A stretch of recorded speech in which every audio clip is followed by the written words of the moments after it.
Hello, നമസ്കാരം. China കാഴ്ചകൾ തുടരുന്നു. കഴിഞ്ഞ എപ്പിസോഡ് നമ്മൾ അവസാനിപ്പിച്ചത് നമ്മൾ ചൈനയിലെ ഷങ്കായിലെത്തി ആ ദിവസം അവസാനിക്കുന്നിടത്ത് വെച്ചാണ്. ഇത് അടുത്ത ദിവസം, അതായത് ഫെബ്രുവരി 10. ഇന്നത്തെ പരിപാടി ഷങ്കായിലെ സൈറ്റ് സീയിങ്ങും ഇന്നലെ കാണാൻ കഴിയാതെ ഇന്നത്തേക്ക് മാറ്റിവെച്ച റിവർ ക്രൂയിസുമാണ്. ഈ എപ്പിസോഡിൽ ഇന്നത്തെ പരിപാടിയിലെ ലഞ്ച് വരെയുള്ള കാഴ്ചകളാണ് ഉൾപ്പെടുത്തിയിരിക്കുന്നത്. അതിൽ ജേഡ് ബുദ്ധ ടെമ്പിൾ വിസിറ്റും സിൽക്ക് ഫാക്ടറി വിസിറ്റും നഞ്ചിങ് റോഡ് ഷോപ്പിംഗ് വീഡിയോയുമാണ് ഉൾപ്പെടുത്തിയിരിക്കുന്നത്. അപ്പോൾ നമുക്ക് വിശദമായ വീഡിയോയിലേക്ക് പോകാം. നാട്ടുസഞ്ചാരിയുടെ പുതിയൊരു എപ്പിസോഡിലേക്ക് അവർക്കും ഒരിക്കൽ കൂടി സ്വാഗതം.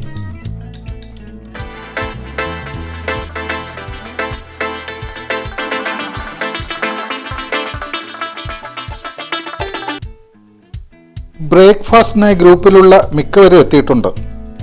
കുറച്ചുപേർ കഴിച്ചിട്ട് പോയിട്ടുണ്ടാകും. കുറച്ചുപേർ ഇനിയും വരാനുണ്ട്. 7 മണി മുതൽ 9 മണി വരെ ഇവിടെ ബ്രേക്ക്ഫാസ്റ്റ് കിട്ടും. ബ്രേക്ക്ഫാസ്റ്റിന് ധാരാളം വിഭവങ്ങളുണ്ട്. ചൈനീസും വെസ്റ്റേണും കോണ്ടിനെൻ്റലും ഇന്ത്യനും ഉൾപ്പെടെ ഒരു മൾട്ടി കുസിൻ ബ്രേക്ക്ഫാസ്റ്റ്. സൂപ്പാണ് ഇവിടുത്തെ ഒരു പ്രധാന വിഭവം. വിവിധതരം സൂപ്പുകളുണ്ട് ബ്രേക്ക്ഫാസ്റ്റിന്.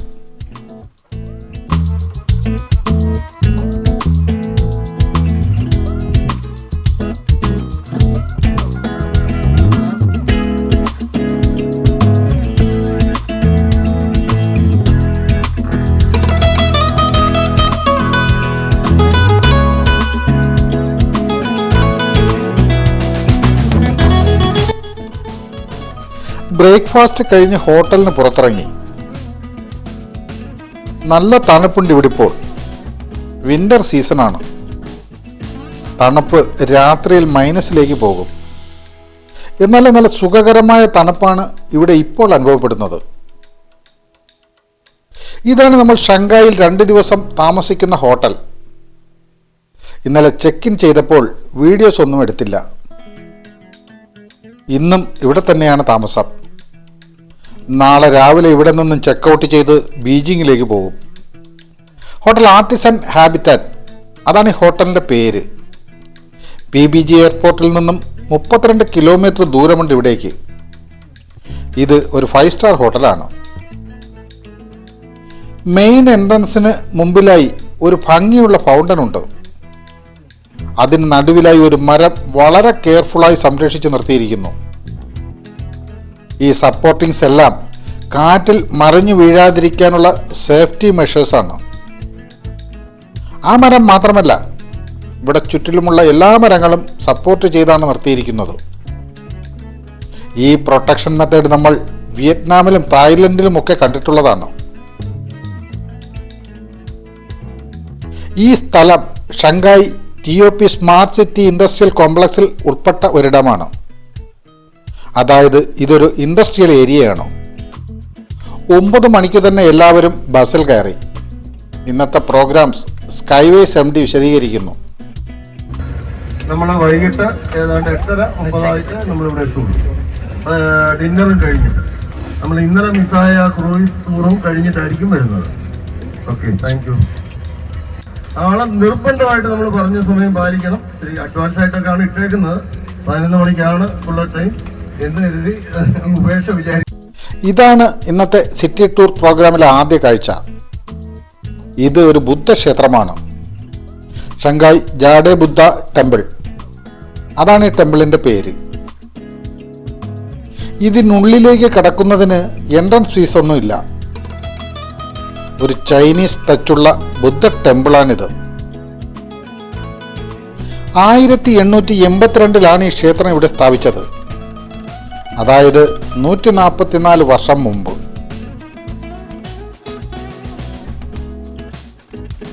ഒന്നിലേറെ വഴികളുണ്ട് ഉള്ളിലേക്ക് പ്രവേശിക്കാൻ.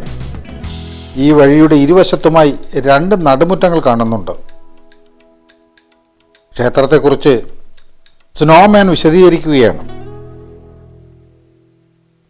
ക്ഷേത്രത്തിൻ്റെ എല്ലാ പാസേജുകളുടെയും വശങ്ങളിലായി ചൈനീസ് ലാൻഡേൺസ് തൂക്കിയിട്ടിട്ടുണ്ട്. ചൈനക്കാർ എവിടെയുണ്ടോ അവിടെയൊക്കെ ഈ ലാൻഡേനുകളും കാണും. ഏതു രാജ്യത്ത് ചെന്നാലും ചൈന തെരുവ് കണ്ടുപിടിക്കാൻ ഒരു പ്രയാസവും ഇല്ല. കാരണം അവിടെയൊക്കെ ഇത്തരം ലാൻഡേനുകൾ ഉണ്ടാവും.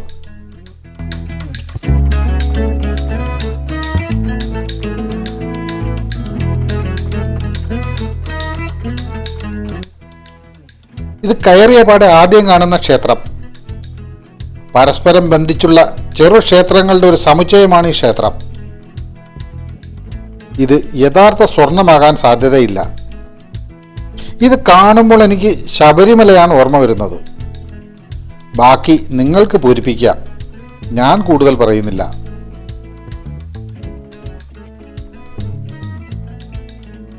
ഇത് കമ്മ്യൂണിസ്റ്റ് ചൈനയിലെ ഒരു ദൈവഭക്ത. ഇങ്ങനെയും ചില ഒറ്റപ്പെട്ട വിശ്വാസികൾ ഇപ്പോൾ ഇവിടെ ഉണ്ട്. ഒരുപക്ഷെ നമ്മുടെ നാട്ടിലെ കമ്മ്യൂണിസം പോലെ വൈരുദ്ധ്യാത്മിക ഭൗതികവാദത്തിൽ ആവശ്യാനുസരണം വെള്ളം ചേർത്ത് ഡൈലൂട്ടാക്കി പിന്തുടരുന്നവരായിരിക്കും ഇവർ. അല്ലെങ്കിൽ ചൈനയിൽ ഇപ്പോൾ വൈരുദ്ധ്യാത്മിക ഭൗതികവാദത്തിൽ മാത്രമല്ല വെള്ളം ചേർത്തിട്ടുള്ളത്. തൊഴിലാളി വർഗ സർവാധിപത്യത്തിലും വെള്ളം ചേർത്ത് മുതലാളി വർഗ സർവാധിപത്യമാക്കി മാറ്റിയിട്ടുണ്ട്. ഈ രണ്ട് സിദ്ധാന്തങ്ങളും മാറ്റിവെച്ച് പിന്നെ എന്ത് കമ്മ്യൂണിസമാണ് പിന്തുടരുന്നതെന്ന് ചോദിക്കരുത്. ലോകത്തെമ്പാടും ഇത് തന്നെയാണ് ഇപ്പോഴത്തെ കമ്മ്യൂണിസം. പ്രത്യേകിച്ച് ഇന്ത്യയിൽ ഇത് എന്ത് കമ്മ്യൂണിസം എന്ന് ചോദിച്ചാൽ വർഗശത്രുവാകും. ഇത് ഇങ്ങനെ ആക്കിയവർ കോമ്രേഡ്സും. കക്ഷി രാഷ്ട്രീയമല്ല പറയുന്നത്, ഒരു യാഥാർത്ഥ്യം പറഞ്ഞു എന്ന് മാത്രം. ഇതാണ് ഇവിടുത്തെ പ്രതിഷ്ഠകളിൽ മറ്റൊന്ന്, ജേഡ് ബുദ്ധ സ്റ്റാച്യു. ഇത് മ്യാൻമാറിൽ നിന്നും കടൽ മാർഗം ഇവിടെ എത്തിച്ച 2 സ്റ്റാച്യുകളിൽ ഒന്നാണ്. ജേഡ് കൊണ്ട് നിർമ്മിച്ച ഈ സ്റ്റാച്യുവിന് 1.95 മീറ്റർ ഉയരമുണ്ട്, 3 ടൺ ഭാരവും. ഒരുതരം റോക്കാണ് ജേഡ്, നമ്മുടെ മാർബിൾ പോലെ. അതേക്കുറിച്ച് വിശദമായി പിന്നീട് പറയാം. കാരണം നമ്മൾ ഈ യാത്രയിൽ ഒരു ജേഡ് ഫാക്ടറി വിസിറ്റ് ചെയ്യുന്നുണ്ട്. ഈ സ്റ്റാച്യു മെറ്റൽ കൊണ്ട് പൊതിയാതെ അതിൻ്റെ തനത് രീതിയിൽ നിലനിർത്തിയിരിക്കുന്നു. ഈ ക്ഷേത്രത്തിലുള്ള ബഹുഭൂരിപക്ഷം സ്റ്റാച്യുകളും സ്വർണ്ണവർണ്ണത്തിൽ മെറ്റൽ പൊതിഞ്ഞാണ് ഉള്ളത്. ഇവിടെ ഇങ്ങനെ രൂക്ഷഭാവമുള്ള ഒരു സ്റ്റാച്യു ശ്രീബുദ്ധൻ്റെ ഭാവമാണോ എന്നറിയില്ല. അല്ലെങ്കിൽ വല്ല ദ്വാരപാലക സങ്കല്പത്തിലുമുള്ള പ്രതിമയാകാനും സാധ്യതയുണ്ട്. പ്രധാന ക്ഷേത്രത്തിന് ചുറ്റുമായി നിരവധി ചെറു ക്ഷേത്രങ്ങൾ നിരനിരയായി പണിതിട്ടുണ്ട്. അവിടെയെല്ലാം ശ്രീബുദ്ധൻ്റെ വിവിധ ഭാവങ്ങളിലുള്ള സ്റ്റാച്യുകളും ഉണ്ട്. ഇത് കോപ്പറിൽ സ്വർണം പൂശിയതാണെന്നാണ് ഗൈഡ് പറയുന്നത്. കണ്ടാൽ തനി സ്വർണം പോലുണ്ട്.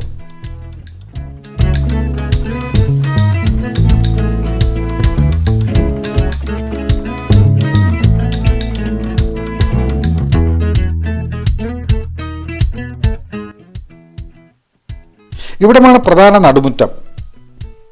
ഇതിന് ചുറ്റിലുമായാണ് ക്ഷേത്രങ്ങളുള്ളത്.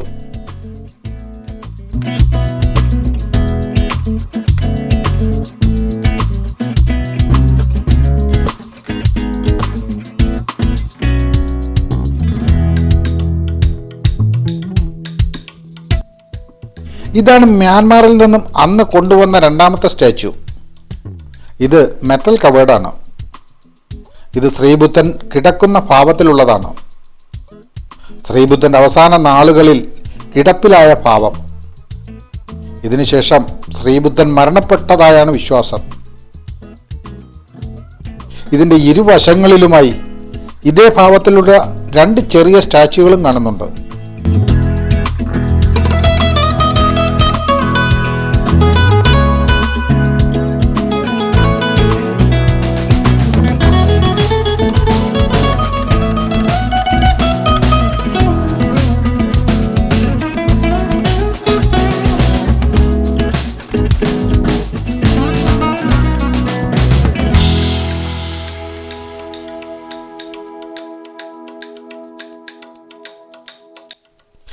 ഇവിടെ വിശ്വാസികൾ നമ്മുടെ അഗർബത്തി പോലുള്ള ഒരു തിരി കത്തിക്കുന്നുണ്ട്. അതൊരു ആഴിയിൽ കിടന്ന് ആളി കത്തുന്നുണ്ട്. ഇൻസെൻസ് സ്റ്റിക്ക് എന്നാണ് ഈ സ്റ്റിക്കിൻ്റെ പേര്. ഇത് ഫ്രീ ആയി ഇവിടെ കിട്ടും. അത് വാങ്ങി നമുക്കും കത്തിക്കാം. അത് കത്തിക്കുന്നതിനുള്ള ഒരു ലൈറ്ററും ഇവിടെ സ്ഥാപിച്ചിട്ടുണ്ട്.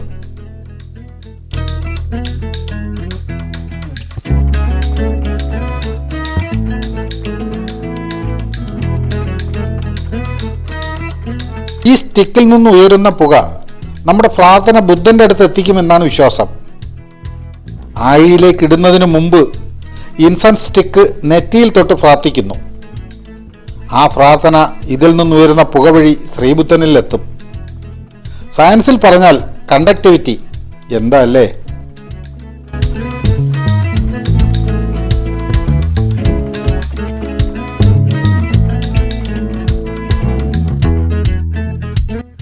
ശ്രീബുദ്ധന്റെ ചരിത്രവും ബുദ്ധമതവും വിശ്വാസവുമെല്ലാം വളരെ വിശദമായി നമുക്ക് വിശദീകരിച്ചു തരികയാണ് ഈ ഗൈഡ്.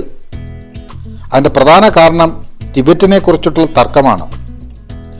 ദലൈലാമയെ സംരക്ഷിക്കുന്നത് ഇന്ത്യയാണെന്നതുകൊണ്ട് അതിലുള്ള അമർഷത്തിൻ്റെ ഒരു പ്രതിഫലനം അയാളുടെ വാക്കുകളിലുണ്ട്.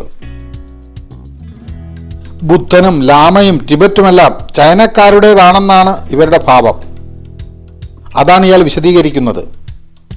ഇത് ഇങ്ങനെ പറയാൻ മാത്രമേ ഇയാൾക്ക് അവകാശമുള്ളൂ. ശരിയായ വിവരം നൽകിയാൽ ഇയാൾ ജയിലിലാകും. അതാണ് ചൈന.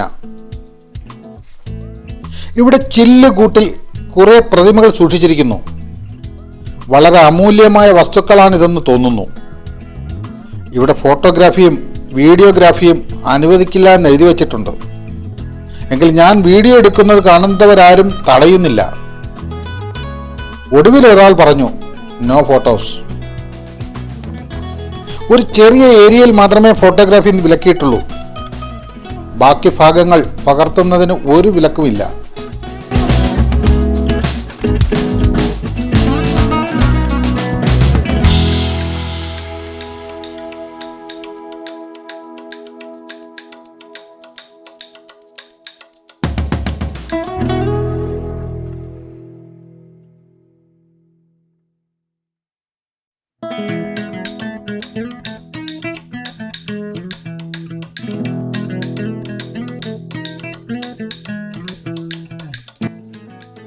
ശ്രീബുദ്ധന്റെ മറ്റൊരു സ്റ്റാച്യു, അതേക്കുറിച്ച് ഗൈഡ് പറയും. For fresco, yes, is also very purpose. Yeah. So the Gautama Buddha is above this, on top of this fresco. So this Gautama Buddha, he was so hungry and thirsty because he left his palace. So this is a legend story says even the animals, they also appreciate to him. See, look at here, a monkey and a deer. The deer provide food to the Buddha. And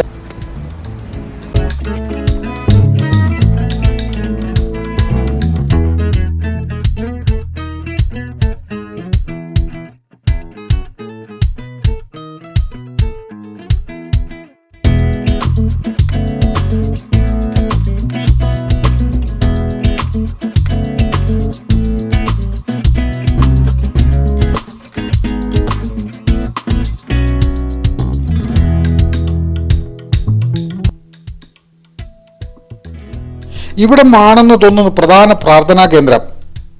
ധാരാളം ആളുകൾ ഇവിടെ പ്രാർത്ഥിക്കുന്നുണ്ട്. ഈ ബെഞ്ചുകളിൽ മുട്ടുകുത്തി നിന്നാണ് പ്രാർത്ഥിക്കുന്നത്. നല്ല ഭംഗിയുള്ള ഒരിടം.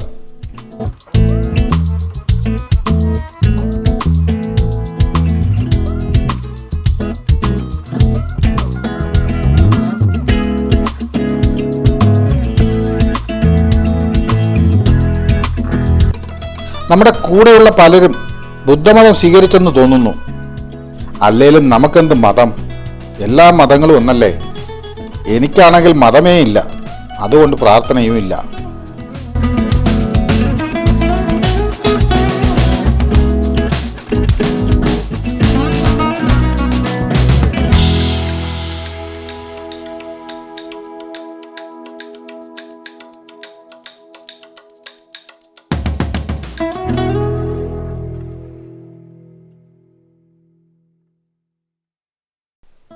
ഇവിടെ പ്രാർത്ഥിക്കുന്നത് കൂടുതലും വിദേശികളാണെന്ന് തോന്നുന്നു. ചൈനക്കാർ നന്നേ കുറവാണ്. ഇനി നമ്മുടെ നാട്ടിലെ പോലെ ഒളിച്ചു വന്ന് പ്രാർത്ഥിക്കുന്നുണ്ടോ എന്നറിയില്ല.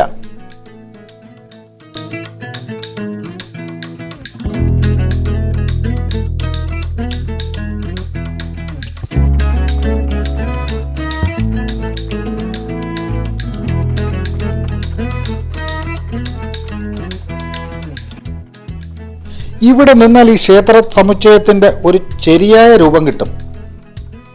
എത്ര സുന്ദരമായ നിർമ്മാണം, എത്ര കണ്ടിട്ടും മതി വരുന്നില്ല.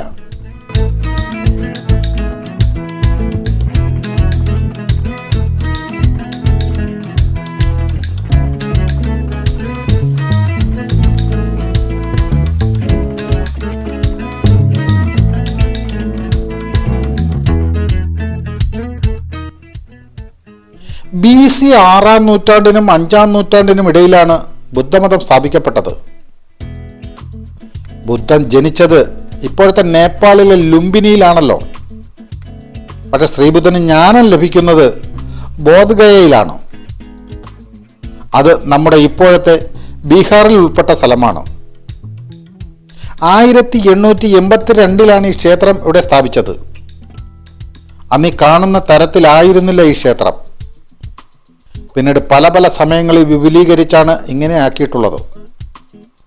1956 ഷങ്കായ് ബുദ്ധിസ്റ്റ് അസോസിയേഷൻ ഇവിടെ ബുദ്ധന്റെ 2500ാമത് വാർഷികം ആഘോഷിച്ചു.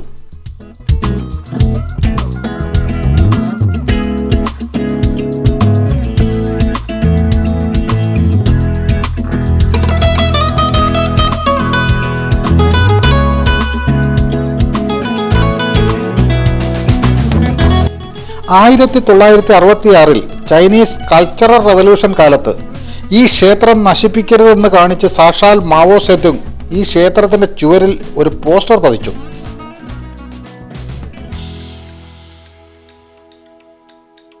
ആ കൾച്ചറൽ റവല്യൂഷൻ കാലത്ത് ഒരു നാശവും സംഭവിക്കാതെ സംരക്ഷിക്കപ്പെട്ട ചുരുക്കം ചില ക്ഷേത്രങ്ങളിൽ ഒന്നാണിത്.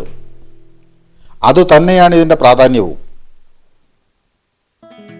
1985 ചൈനീസ് കമ്മ്യൂണിസ്റ്റ് പാർട്ടിയിലുണ്ടായ നയവ്യതിയാനത്തിൻ്റെ ഭാഗമായി ഈ ക്ഷേത്രത്തിൽ മെഡിറ്റേഷനും മറ്റ് ആചാരങ്ങളും നടത്താൻ അനുവദിച്ചു. അതിപ്പോഴും തുടരുന്നുണ്ട്. വിന്ററിൻ്റെ പീക്കിൽ ഇവിടെ നല്ല മഞ്ഞ് വീഴും. ആ സമയത്ത് ഇവിടം കാണാൻ മറ്റൊരു വൈബാണ്. ഇവിടെ നമ്മൾ കാണാത്ത ധാരാളം ഇടങ്ങൾ താഴെ നിലയിലും മുകൾ നിലയിലുമായി ഇനിയുമുണ്ട്. അവിടങ്ങളിലെല്ലാം ധാരാളം പ്രതിമകളുമുണ്ട്. സമയക്കുറവ് കൊണ്ട് മുഴുവൻ കാണാൻ നിൽക്കുന്നില്ല. ഇവിടെ ഒരു ബുദ്ധിസ്റ്റ് ലൈബ്രറിയും ഒരു റെസ്റ്റോറൻറ്റും ഉണ്ട്. ഇനിയും ധാരാളം കാഴ്ചകളുണ്ട്. തൽക്കാലം ഇവിടുത്തെ കാഴ്ചകൾ അവസാനിപ്പിച്ച് മറ്റൊരു വഴിയിലൂടെ പുറത്തേക്ക് പോവുകയാണ്.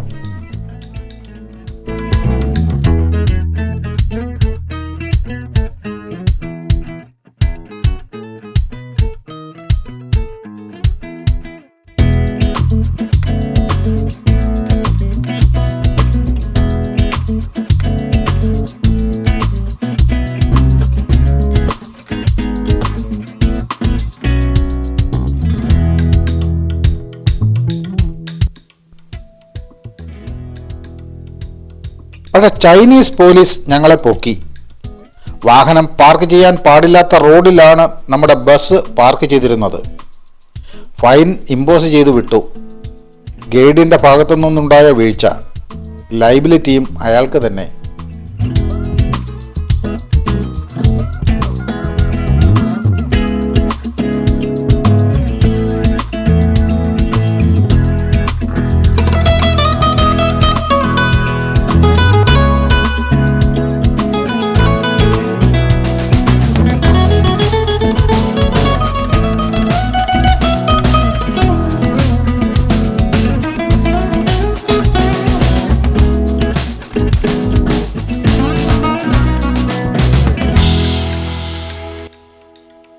അവിടെ നിന്ന് നമ്മൾ ഇപ്പോൾ എത്തിയിരിക്കുന്നത് ഒരു silk ഫാക്ടറിയിലാണ്.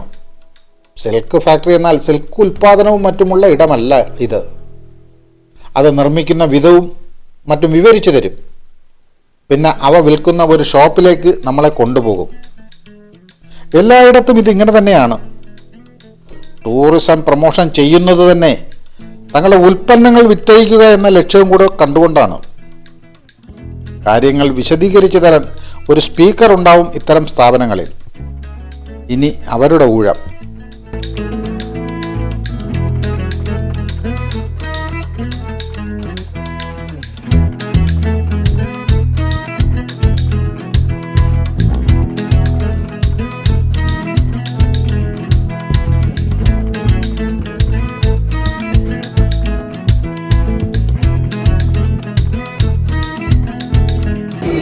Where are you from?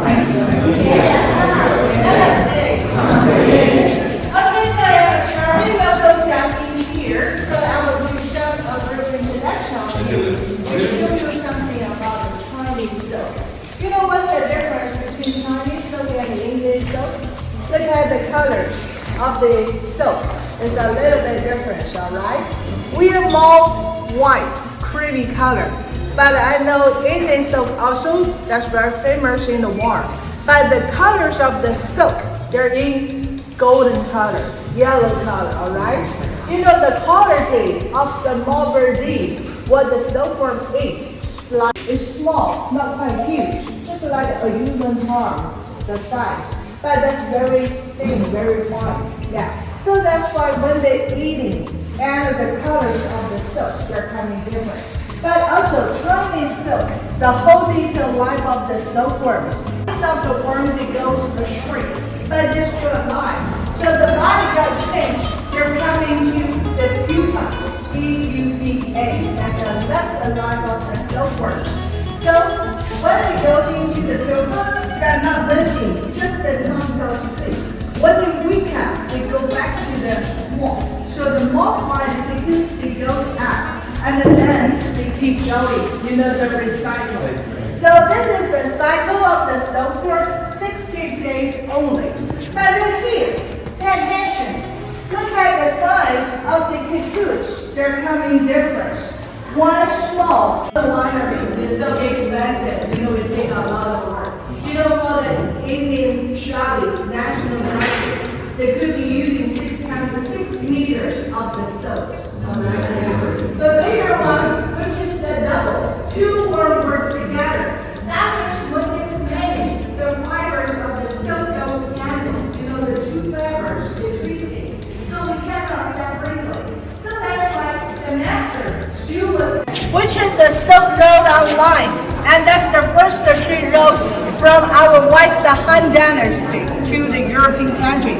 Silk Road 2,400 years ago. Yeah. Okay, so guys, follow me on this way. 听说你 പട്ടുനൂൽപ്പുഴുവിൻ്റെ വിവിധ ജീവിതഘട്ടവും അവ ഉൽപ്പാദിപ്പിക്കുന്ന പട്ടുനൂലും അതിൻ്റെ ഗുണഗണങ്ങളുമൊക്കെ വിവരിക്കുന്നു. സാധാരണ പട്ടുനൂലും ഇവിടുത്തെ പട്ടുനൂലും തമ്മിലുള്ള താരതമ്യവും ഒക്കെ ഉണ്ട് വിശദീകരണത്തിൽ. ഒരു ബെഡ്ഷീറ്റ് എങ്ങനെയാണ് ഉണ്ടാക്കുന്നത് എന്ന് കാണിച്ചു തരികയാണ്.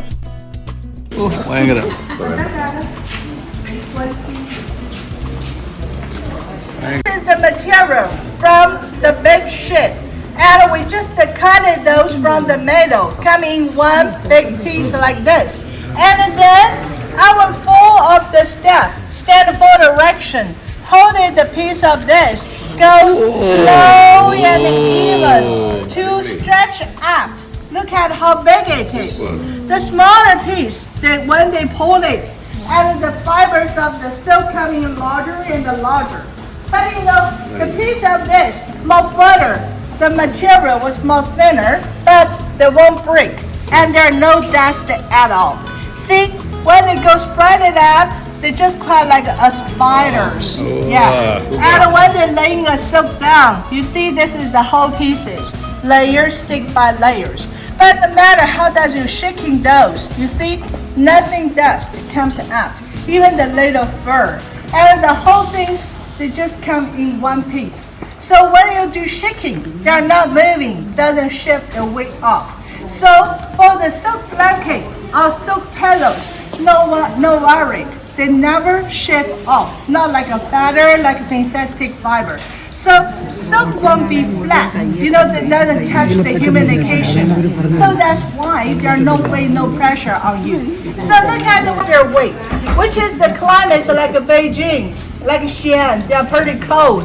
But in Shanghai, we just use a lighter one, not use this one. Because silk really makes you warm, but never get you hot, doesn't make you sweaty. You know the fiber, they're hollow, so they're more breathable. But you know, silk no dust mites. They won't catch the moisture from the human body. So that's why they protect your skin. That's why they're so good for the sensitive skin. And there are no bugs. Even you have a cat, dog, or sometimes the baby, pee on top, poop on top. After cleaning, you will find the nothing stain. Yeah. And the stuff is good for the allergies, good for the asthma, and good for the sensitive skin. And when you're cleaning, just take a whole thing of this. Put those into the machine. Sure, what we show the whole details. You see the picture that's very clearly because we're from the garment factory. So the prices on fixed. We're no cheating. So that means we're no bargaining here. This is the choices of the dimension. Baby single size, regular standard single for the adult, double, queen, king, extra king size, which is Americans they call California king. But each size they come in 3 different thickness. The weight was means the climate, how warm, how cold you are. Tropical. സംഗതി സൂപ്പറാണ്, super quality. പക്ഷെ വില, അതാണ് പ്രശ്നം. അവർ കാണിച്ച തരത്തിലുള്ളതും അല്ലാത്തതുമായ ബെഡ്ഷീറ്റുകളും തുണിത്തരങ്ങളും readymade വസ്ത്രങ്ങളും എല്ലാം ഉണ്ട് ഇവിടെ. ഇത് ഗവൺമെൻറ് നേരിട്ട് നടത്തുന്ന സ്റ്റോറാണെന്നും അതുകൊണ്ട് ബാർഗെയിനിങ് അനുവദിക്കില്ലെന്നും ആദ്യമേ വിശദീകരിച്ചു.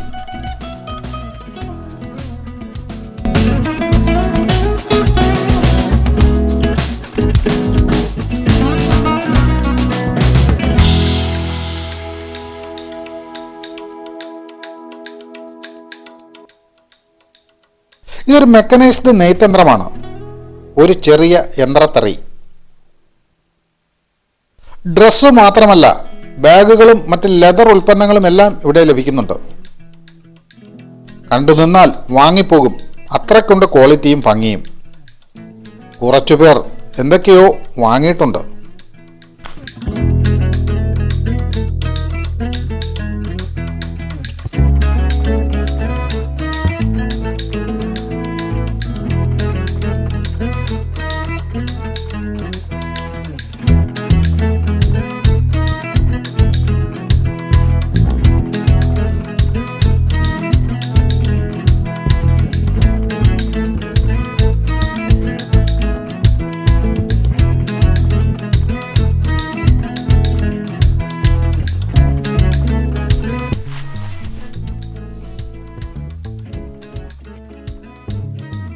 ഇതുവഴിയാണ് പുറത്തേക്ക് ഇറങ്ങുന്നത്.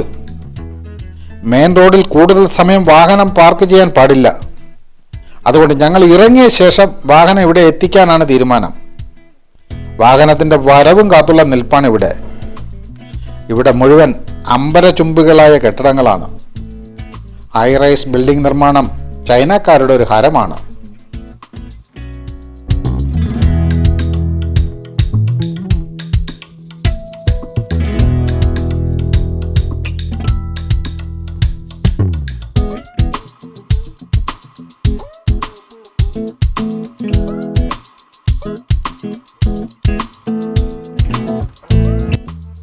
ഇപ്പോൾ നമ്മൾ എത്തിയിരിക്കുന്നത് ഷങ്കായിലെ പ്രശസ്തമായ ഒരു ഷോപ്പിംഗ് ഏരിയയിലാണ്. നഞ്ചിങ് റോഡ് എന്ന ഷോപ്പിംഗ് സ്ട്രീറ്റിൽ. ചൈനയിലെ തന്നെ നമ്പർ 1 കൊമേഴ്ഷ്യൽ സ്ട്രീറ്റാണിത്. ലോകത്തെ ബിസിയസ്റ്റ് സ്ട്രീറ്റുകളിൽ ഒന്ന്. 5.5 കിലോമീറ്ററാണ് ഈ സ്ട്രീറ്റിൻ്റെ നീളം. ഇതിൻ്റെ ഒരറ്റത്താണ് പീപ്പിൾ സ്ക്വയർ.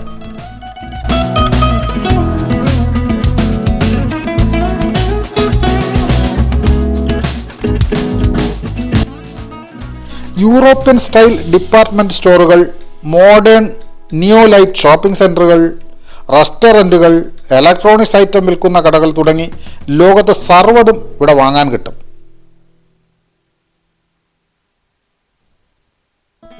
ഒരു മണിക്ക് ഇവിടെ തിരിച്ചെത്തണമെന്നാണ് ഗൈഡിൻ്റെ നിർദ്ദേശം. കുറച്ച് സമയം മാത്രമേ നമുക്കിവിടെ ചിലവഴിക്കാൻ കിട്ടൂ. സിൽക്ക് ഫാക്ടറിയിൽ വെറുതെ കുറേ സമയം കളഞ്ഞു. നമ്മുടെ കൂടെയുള്ളവർ സാധനങ്ങൾ വാങ്ങാൻ തീരുമാനിച്ചിരുന്നത് ഇവിടെ നിന്നാണ്. വാഹനങ്ങൾ കടക്കാതിരിക്കാനുള്ള തടസ്സമാണിത്. പക്ഷെ റോഡ് ട്രെയിൻ ഇതുവഴി കടന്നു പോകും. ഈ വാഹനം മാത്രമേ ഇതുവഴി കടത്തിവിടൂ.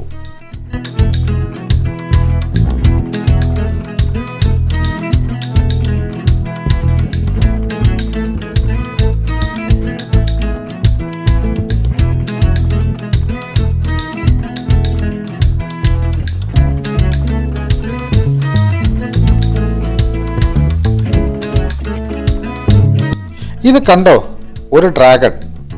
അതിൻ്റെ വായിൽ നിന്നും പുക ഉയരുന്നു.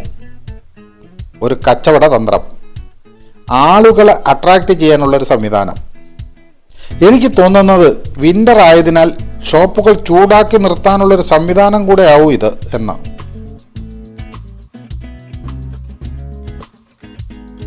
നീരാവിയാവും പുറത്തേക്ക് തള്ളുന്നത്.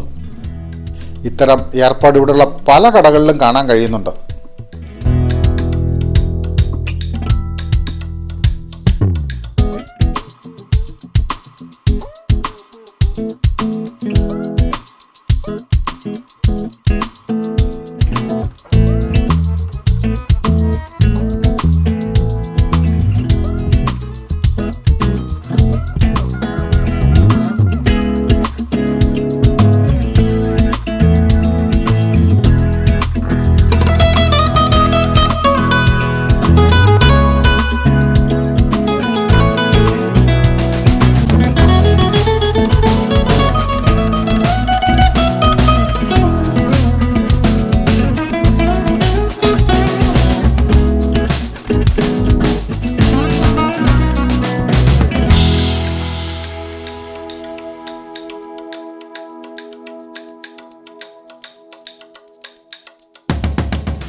ഈ തെരുവുകൾ എത്ര ആകർഷകമായാണ് സംരക്ഷിച്ചിരിക്കുന്നതെന്ന് നോക്കൂ. ഒരു കഷ്ണം കടലാസോ എന്തിന് ഒരു പൊടി പോലുമില്ല ഇവിടെ കാണാൻ. ഇതൊക്കെ നമ്മൾ കണ്ടുപഠിക്കണം. ഞാൻ പലപ്പോഴും ചിന്തിച്ചിട്ടുണ്ട്, നമുക്ക് എന്തുകൊണ്ട് ഇങ്ങനെ ആകാൻ കഴിയുന്നില്ല എന്ന്. നമ്മുടെ വിദ്യാഭ്യാസ രീതിയുടെ ഒരു പോരായ്മയായിട്ടാണ് എനിക്ക് തോന്നുന്നത്. സിവിക് സെൻസ് തീരെ ഇല്ലാത്ത ഒരു സംസ്കാരം. അതാണ് നമ്മൾ. മാറുമായിരിക്കും.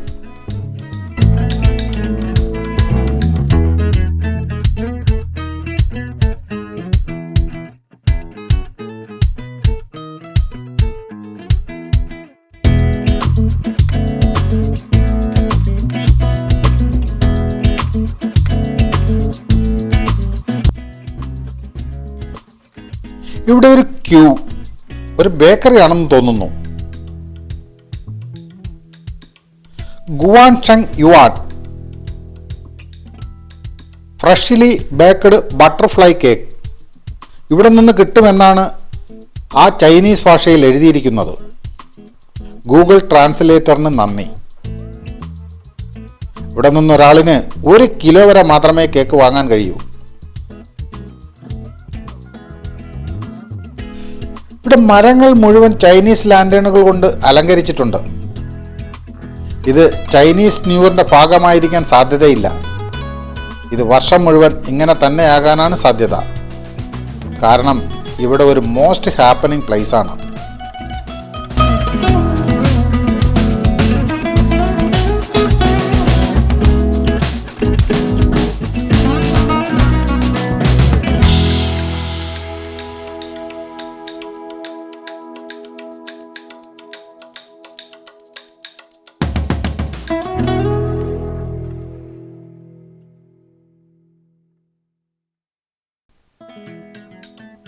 നഞ്ചിങ് റോഡ് ഈസ്റ്റ് എന്നും വെസ്റ്റ് എന്നും 2 ഭാഗങ്ങളുണ്ട് ഈ സ്ട്രീറ്റിന്. ഒരറ്റം ബണ്ടും മറ്റേ അറ്റത്ത് പീപ്പിൾ സ്ക്വയറുമാണ്. ഭയങ്കര തിരക്കാണ് ഇവിടെ എപ്പോഴും. ഷങ്കായ്ക്കാർ ചൈനീസ് ന്യൂ ഇയർ ആഘോഷിക്കാൻ എത്തിച്ചേരുന്ന ഒരിടം കൂടിയാണ് ഇവിടം.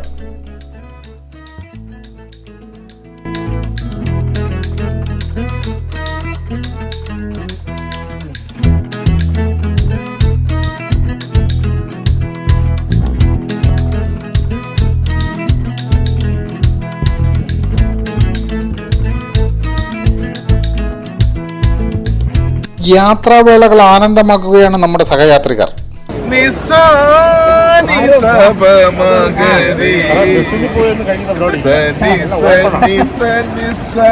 നിസാനി തപ മഗരി മൊക്കലെ മേ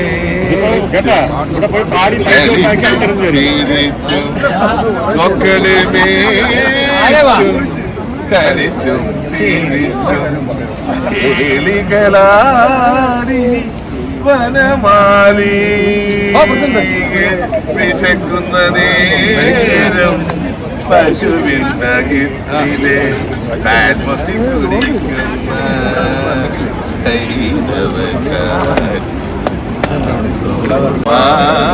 മാനസമുരളി ചുംബിച്ചുണർത്തുന്നൊരാനന്ദ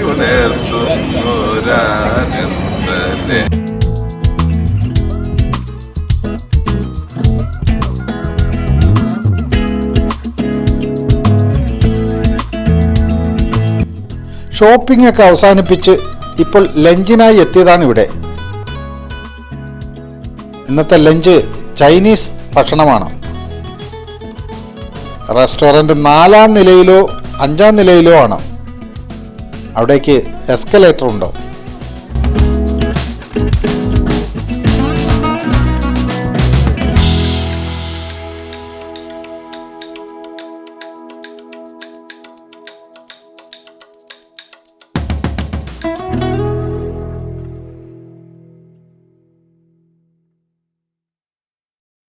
ഇതാണ് റെസ്റ്റോറൻറ്റ്. നല്ല ആംബിയൻസ് ഉള്ള ഒരിടം. നമുക്ക് മുകൾ നിലയിലാണ് സീറ്റുകൾ അറേഞ്ച് ചെയ്തിരിക്കുന്നത്.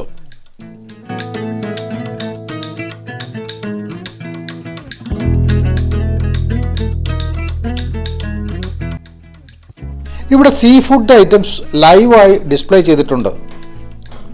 നമുക്കിഷ്ടമുള്ളത് കാണിച്ചാൽ അവ കുക്ക് ചെയ്തു തരും. പക്ഷെ നമ്മുടെ ഫുഡ് ആൾറെഡി ഡിസൈഡഡ് ആണ്. അതുകൊണ്ട് ചോയ്സ് ഇല്ല.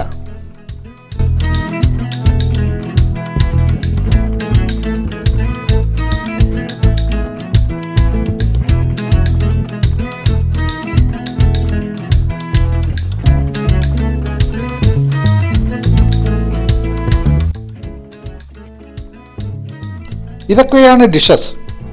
ഇനിയും വന്നുകൊണ്ടിരിക്കും. കണ്ടു നിന്നാൽ എൻ്റെ വിശപ്പ് മാറില്ല. ഞാനും തുടങ്ങട്ടെ. ഇതോടുകൂടി ഈ എപ്പിസോഡ് അവസാനിപ്പിക്കുന്നു. ഉച്ച കഴിഞ്ഞുള്ള കാഴ്ചകൾ അടുത്ത എപ്പിസോഡിൽ. അടുത്ത എപ്പിസോഡ് അടുത്ത ആഴ്ച ഇതേ ദിവസം ഇതേ സമയം. അതുവരെയും ഗുഡ് ബൈ.